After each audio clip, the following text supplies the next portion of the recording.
राजस्थान में रीट के मुद्दे को लेकर लाखों अभ्यर्थियों की नजर इस समय राजस्थान की सरकार पर है और राजस्थान के कांग्रेस के एक अहम नेता सचिन पायलट इस समय हमारे साथ है। पायलट जी, जिस तरह से रीट को लेकर जो सारी धांधलियों की बात कही जा रही थी, आरोप लग रहे थे, क्या सरकार की मंशा है इसको लेकर?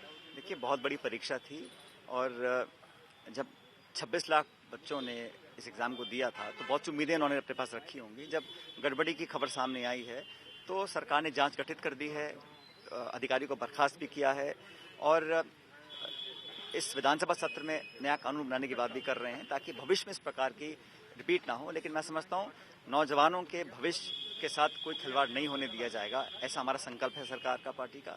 और जो कुछ भी करना पड़े उसको कर हम सही रास्ता ढूंढें ताकि आने वाले समय में लोगों का जो इकबाल है उस सिस्टम में कायम रहे।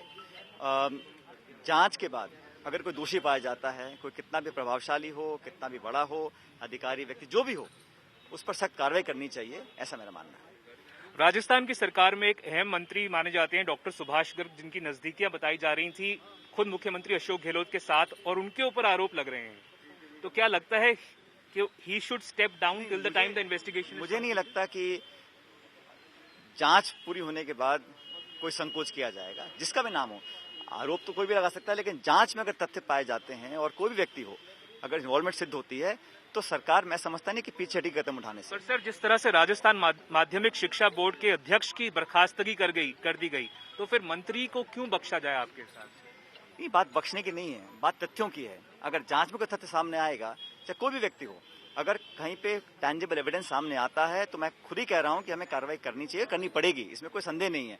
लेकिन जांच बहुत जल्द खत्म हो, मैं तो इस बात पे इंसिस्ट कर रहा हूं कि जांच लंबी ना खिंचे, जल्द जांच पूरी हो। बिल्कुल आप इंसिस्ट कर रहे हैं, बट सर कह रहे हैं कि जिस तरह से राजनीतिक संरक्षण की बात कही गई है, तो क्या लगता नहीं कि उसकी भी जांच होनी चाहिए? सर, जांच सीबीआई को देनी चाहिए। मैं कह रहा हूं जो सारे आरोपों की जांच होनी चाहिए, क्योंकि मामला इतना बड़ा है, नौजवानों के भविष्य से लिंक्ड है, इसमें कोई कोताही नहीं बरत सकते।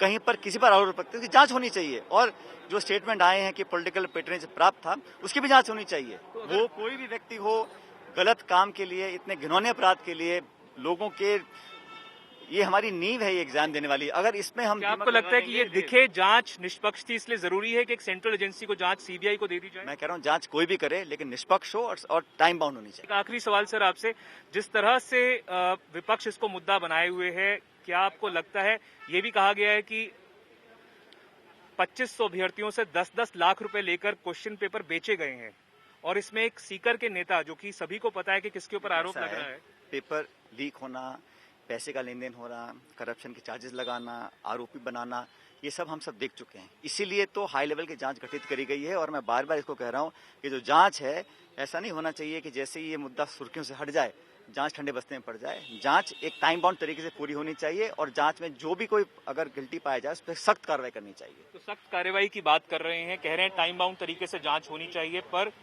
क्या जांच सही में अपने निष्कर्ष तक पहुंचेगी, ये समय बता सकता है। कैमरा पर्सन निखिल शर्मा के साथ देवंकुर वधावन।